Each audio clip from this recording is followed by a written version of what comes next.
السلام علیکم ورحمۃ اللہ وبرکاتہ۔ حضرت سیدنا غوث اعظم کل پیران پیر کی داستان آپ لوگوں کے سامنے دوبارہ سے پیش کرتے ہیں۔ ہر ولی کی نگاہیں تیرے مقام پر ہیں۔ حضور سیدنا غوث اعظم رحمۃ اللہ علیہ فرماتے ہیں 509 ہجری میں پہلی مرتبہ مجھے حج بیت اللہ کی سعادت نصیب ہوئی۔ میں حرم پاک کی جانب عازم سفر ہوا۔ جب میں منارہ ام القرون جو مکہ مکرمہ کے نزدیک ایک مقام ہے وہاں پہنچا تو میری ملاقات حضرت شیخ عدی بن مسافر رحمۃ اللہ علیہ سے ہوئی۔ وہ اس وقت عالم شباب میں تھے۔ انہوں نے مجھ سے دریافت کیا کہاں جا رہے ہو؟ میں نے کہا میں حج بیت اللہ شریف کی نیت سے جا رہا ہوں۔ انہوں نے پوچھا کہ کیا ہم دونوں ساتھی بن سکتے ہیں؟ میں نے کہا کیوں نہیں، ایسا ممکن ہے۔ حضور سیدنا غوث اعظم رحمۃ اللہ علیہ فرماتے ہیں کہ پھر ہم دونوں نے اکٹھے سفر شروع کر دیا۔ راستے میں ہمیں ایک حبشی لڑکی ملی جس کے چہرے پر نقاب تھا۔ وہ میرے سامنے آ کر کھڑی ہو گئی اور دریافت کیا کہ تم کون ہو؟ میں نے کہا کہ میں عجم کا رہنے والا ہوں اور بغداد سے آ رہا ہوں۔ اس لڑکی نے کہا میں حبشہ میں تھی جب میں نے دیکھا اللہ عز و جل نے تیرے دل پر تجلی کی، اور جہاں تک مجھے معلوم ہے اللہ عز و جل نے اپنے وصل سے تجھے وہ کچھ عطا کیا ہے جو کسی کو نہیں کیا۔ پس میں نے چاہا کہ میں تجھے دیکھوں۔ پھر کہنے لگی آج میں تم دونوں کے ساتھ رہوں گی اور شام کو روزہ بھی تمہارے ساتھ افطار کروں گی۔ پھر وہ راستے کے ایک طرف اور ہم دوسری طرف چلنا شروع ہو گئے۔ حضور سیدنا غوث اعظم رحمۃ اللہ علیہ فرماتے ہیں شام کو جب افطاری کا وقت ہوا تو آسمان سے ہمارے لیے ایک طباق اترا جس میں کچھ روٹیاں، سرکہ اور ترکاری تھی۔ اس حبشی لڑکی نے کھانا دیکھتے ہوئے فرمایا سب تعریف اللہ عز و جل کے لیے ہے، اس نے میرے مہمانوں کو عزت بخشی۔ ہر رات میرے لیے 2 روٹیاں اترا کرتی تھی، آج میرے مہمان 7 ہیں تو 6 روٹیاں اتری ہیں۔ حضور سیدنا غوث اعظم رحمۃ اللہ علیہ فرماتے ہیں کہ ہم تینوں نے اس میں سے 2 روٹیاں کھائیں۔ پھر پانی کے 3 کوزے اترے اور ہم نے اس میں سے پانی پیا۔ اس کے بعد وہ حبشی لڑکی ہم سے رخصت ہو گئی۔ ہم دونوں جب مکہ مکرمہ پہنچے تو طواف کی غرض سے بیت اللہ شریف تشریف لے گئے۔ حضرت شیخ عدی بن مسافر رحمۃ اللہ علیہ پر انوار تجلیات کی بارش ہوئی اور وہ بے ہوش ہو گئے۔ دیکھنے سے یہی گمان ہوتا تھا کہ وہ وصال فرما گئے ہیں۔ اس دوران وہی حبشی لڑکی آئی اور اس نے ان کے سر پر بوسہ دیتے ہوئے کہا کہ تجھے وہی زندہ کرے گا جس نے تجھے مارا ہے۔ پاک ہے وہ ذات کے حادث چیزیں بجز اس کے برقرار رکھنے کے، اس کے جلالی نور کی تجلی کے آگے قائم نہیں رہ سکتی، بلکہ اس کے جلال کے انوار نے اندھوں کی آنکھیں بھی چندیا کر رکھ دی ہیں۔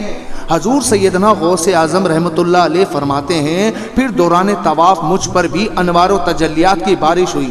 میں نے اپنے باطن کا خطاب سنا جس کے الفاظ تھے اے عبد القادر رضی اللہ تعالیٰ عنہ، ظاہر چھوڑیے اور توحید تجرید اور توحید تفرید اختیار کر، ان قریب ہم تمہیں اپنی بے شمار نشانیاں دکھائیں گے، تو اپنی مراد کو غلط نہ کر اور اپنے قدم کو ثابت رکھ، اور دنیا میں ہمارے سوا کسی کو مالک نہ سمجھ، لوگوں کی فلاح و بہبود کے لیے مسند ارشاد پر بیٹھ۔ حضور سیدنا غوث اعظم رحمۃ اللہ علیہ فرماتے ہیں اس کے بعد وہ حبشی لڑکی میرے پاس آئی اور کہنے لگی اے جوان مجھے تیرا مقام معلوم ہے، تجھ پر نور کا خیمہ لگا ہوا ہے اور آسمان تک تجھے فرشتوں نے گھیرے رکھا ہے، اور ہر ولی کی نگاہیں تیرے مقام پر ہیں اور ان کی آرزو ہے کہ تیری جیسی نعمت انہیں بھی حاصل ہو جائے۔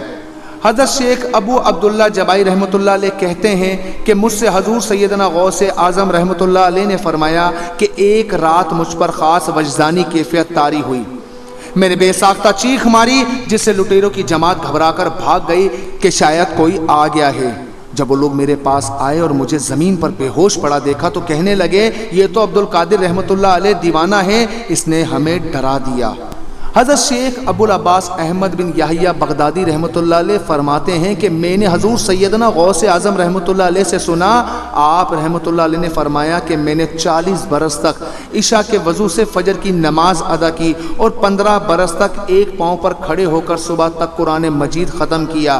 چنانچہ ایک رات میں ایک سیڑھی پر چڑھ رہا تھا کہ میرے نفس نے مجھ سے کہا کاش تو ایک گھڑی سو جائے اور پھر اٹھ کر عبادت کر لے۔ جیسے ہی یہ خیال میرے دل میں آیا میں وہیں ایک پاؤں پر کھڑا ہو گیا اور قرآن مجید کی تلاوت شروع کر دی، یہاں تک کہ میں نے اسی حالت میں قرآن مجید ختم کیا۔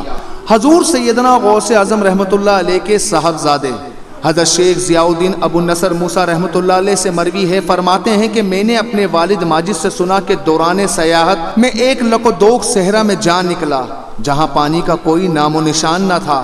میں کئی روز تک وہاں بھوکا پیاسا پڑا رہا۔ ایک دن بادل آئے اور بارش کی کچھ بوندیں مجھ پر گریں جس سے میں سیراب ہوا۔ پھر میں نے ایک نور کو دیکھا جس سے آسمان کا کنارہ روشن تھا۔ اس نور سے ایک شکل نمودار ہوئی، اس نے مجھے پکارا، اے عبدالقادر رضی اللہ تعالیٰ عنہ، میں تیرا رب ہوں اور تیرے اوپر حرام تمام اشیاء کو حلال کرتا ہوں۔ حضرت شیخ ضیاءالدین ابو نصر موسیٰ رحمۃ اللہ علیہ فرماتے ہیں کہ آپ رحمۃ اللہ علیہ نے یہ سنتے ہی طاؤس پڑھنا شروع کر دی جس سے وہ نور غائب ہو گیا اور اس نے دھوئیں کی شکل اختیار کر لی اور کہنے لگا، اے عبدالقادر رضی اللہ تعالیٰ عنہ، تم نے اللہ عز و جل کے حکم سے اور اپنے علم کے ذریعے میرے مکر سے نجات پالی، ورنہ میں اپنے اس مکر سے 70 اہل طریقت کو گمراہ کر چکا ہوں۔ حضرت شیخ ضیاءالدین ابو نصر موسیٰ علیہ رحمۃ اللہ علیہ فرماتے ہیں، آپ رحمۃ اللہ علیہ نے فرمایا، یہ میرے رب تعالیٰ کا مجھ پر خاص فضل و کرم ہے۔ حضرت شیخ ضیاءالدین ابو نصر موسیٰ رحمۃ اللہ علیہ فرماتے ہیں کہ لوگوں نے آپ رحمۃ اللہ علیہ سے پوچھا کہ آپ رحمۃ اللہ علیہ کو کیسے معلوم ہوا کہ وہ شیطان ہے؟ آپ رحمۃ اللہ علیہ نے فرمایا، شیطان کے اس قول سے کہ میں حرام اشیاء کو حلال کرتا ہوں مجھے معلوم ہے اللہ عز و جل کبھی بھی بری چیز کا حکم نہیں دیتا، اور جو چیز شریعت محمدی صلی اللہ علیہ وآلہ وسلم میں حرام ہے اسے صرف میرے لیے ہی حلال کیسے کیا جا سکتا ہے؟ حضرت شیخ سینی رحمۃ اللہ علیہ سے منقول ہے کہ حضور سیدنا غوث اعظم رحمۃ اللہ علیہ نے فرمایا کہ میں جب بغداد چھوڑ کر بیابانوں میں رہنے لگا تو شیاطین انسانی شکلوں میں آتے اور وہ ہر قسم کے اسلحہ سے لیس ہوتے تھے۔ وہ مجھ سے جنگ کرتے اور مجھ پر آگ کے شعلے برساتے تھے۔ میں نے اپنے دل میں ان سے لڑنے کے لیے حوصلہ اور ہمت اور جرت پائی اور ہر میدان میں ثابت قدمی کا مظاہرہ کیا۔ ہاتف غیبی سے میرے لیے ندا آتی، اے عبدالقادر رضی اللہ تعالیٰ عنہ، اٹھو اور ان کا مقابلہ کرو، ہم تمہاری مدد کریں گے۔ چنانچہ جب میں ان کا مقابلہ کرتا تو وہ فرار ہو جاتے تھے۔ ایک شیطان نے مجھ سے کہا کہ یہ جگہ چھوڑ کر چلے جاؤ، میں تمہارا برا حال کر دوں گا۔ میں نے آگے بڑھ کر اس کے منہ پر تماچا رسید کیا جس سے وہ الٹے پاؤں بھاگ گیا۔ میں لا حول ولا قوت الا باللہ پڑھتا اور شیطان جل کر راکھ ہو جاتے تھے۔ حضور سیدنا غوث اعظم رحمۃ اللہ علیہ فرماتے ہیں، ایک دن ایک نہایت بدصورت شخص میرے پاس آیا اور کہنے لگا کہ میں ابلیس ہوں اور آپ رحمۃ اللہ علیہ نے مجھے اور میرے گروہ کو تنگ کر دیا ہے۔ میں نے اسے جواب دیا تو یہاں سے دور ہو جا۔ پھر اچانک ایک غیبی ہاتھ نمودار ہوا اور اس نے اس کے سر پر ضربے لگا کر اسے زمین کے اندر دھسا دیا۔ وہ دوبارہ نمودار ہوا اور اس کے ہاتھ میں بھڑکتے ہوئے شعلے تھے۔ وہ مجھ سے جنگ کرنا چاہتا تھا، لیکن اس دوران ایک نقاب پوش گھڑ سوار آیا اور اس نے میرے ہاتھ میں تلوار دی۔ شیطان نے وہ تلوار دیکھی تو الٹے قدموں بھاگ کھڑا ہوا۔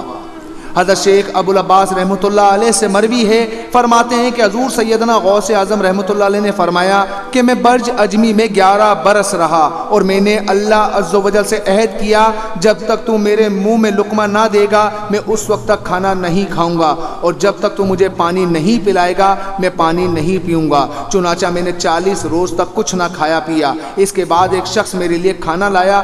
میں بھوک کی شدت سے کھانا ہی چاہتا تھا کہ میرے دل سے آواز آئی کہ تو اللہ سے کیا گیا اپنا وعدہ توڑنا چاہتا ہے؟ چنانچہ میں نے اپنا ہاتھ کھینچ لیا۔ اس دوران میرے نفس نے چلانا شروع کر دیا، ہائے بھوک ہائے بھوک، لیکن میں نے اس کی کچھ پرواہ نہ کی۔ اس دوران حضرت شیخ ابو السعدی مخنومی رحمۃ اللہ آئے اور مجھے اپنے ساتھ گھر لے گئے۔ تو دوستو آج یہاں پر حضرت سیدنا غوث اعظم رحمۃ اللہ علیہ کا واقعہ ہم روکتے ہیں۔ کل انشاءاللہ نئے حصے کے ساتھ آپ لوگوں کے سامنے حاضر خدمت ہوں گے۔ اپنی رائے کا اظہار کمنٹ سیکشن میں ضرور کیا کریں اور اپنے ہونے کا احساس دلایا کریں۔ ملتے ہیں اگلی ویڈیو میں، تب تک کے لیے اپنا بہت سارا خیال رکھے گا۔ السلام علیکم ورحمۃ اللہ وبرکاتہ۔